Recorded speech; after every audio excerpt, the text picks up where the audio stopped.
Tomillo aprende a ser guanaco. Cuento de Eve Solves. El bosque petrificado se encuentra en el centro norte de la provincia de Santa Cruz, a 250 kilómetros de Caleta Olivia.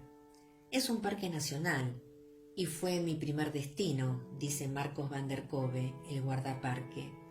La casa era de aluminio y junto con el taller garage eran las únicas construcciones a 30 kilómetros a la redonda. El paisaje es lunar, rodeado por mesetas y acantilados sedimentarios de origen marino. Ahí fue donde conocí a Tomillo, y lo salvé de la cacerola, dice Marcos, cuando recuerda su estadía en el bosque petrificado. Es un lugar muy solitario. Al principio mi única compañera era Yelén, mi perra doga.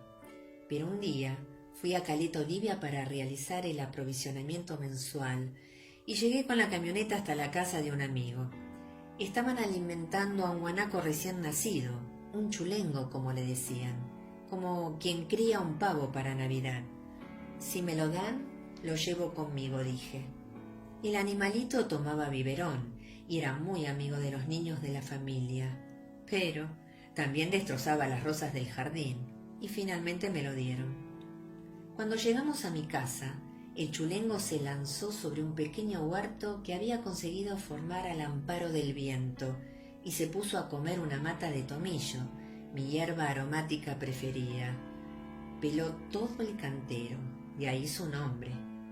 Ayelén lo adoptó inmediatamente y lo crió como un hijo. Perra y guanaco se peleaban por venir a sentarse junto a mí y todas las tardes tomaba mate en compañía de ellos dos y de las piedras de alrededor. Y sí, cuando uno está solo en esa inmensidad, le parece que los animales, que las piedras y la tierra les cuentan cosas. Tomillo se arrodillaba a mi lado como hacen los camellos y metía la cabeza bajo mi brazo. Yo le hablaba haciendo un sonido y él me contestaba con un ruidito, como si quisiera hablar. Entretanto, Tomillo crecía.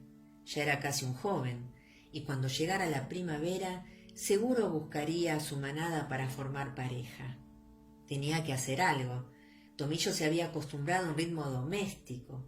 Al principio, comía los brotes que le daba con mis propias manos y no sabía vivir como guanaco. Pero Ayelén y yo empezamos a enseñarle a buscar agua, por ejemplo, a elegir la comida entre la vegetación xerófila. A menudo yo salía a sacar fotos. Me gusta mucho.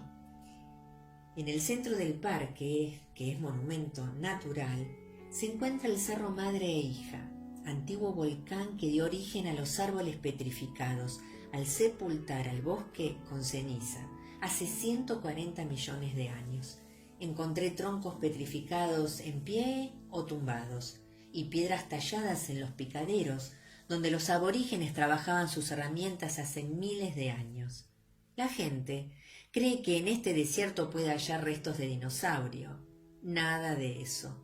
Los bosques de piedra son muy anteriores a la formación de la cordillera de los Andes y aún a la existencia de los dinosaurios.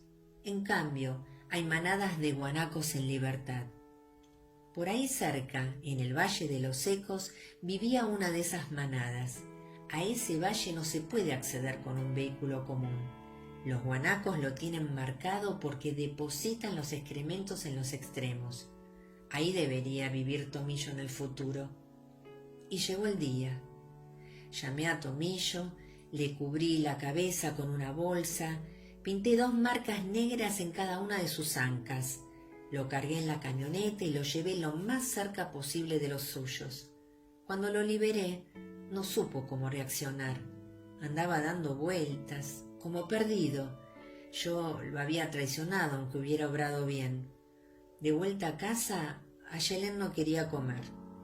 A partir de entonces, yo observaba la manada todos los días desde lejos y con prismáticos. Me movilizaba con la moto, vehículo que Tomillo no conocía y no podía asociar conmigo. Al principio vi que Tomillo andaba solo. Los demás lo rechazaban, pero al fin fue aceptado y pastaba entre su gente. Seguía creciendo y estaba cambiando el pelaje.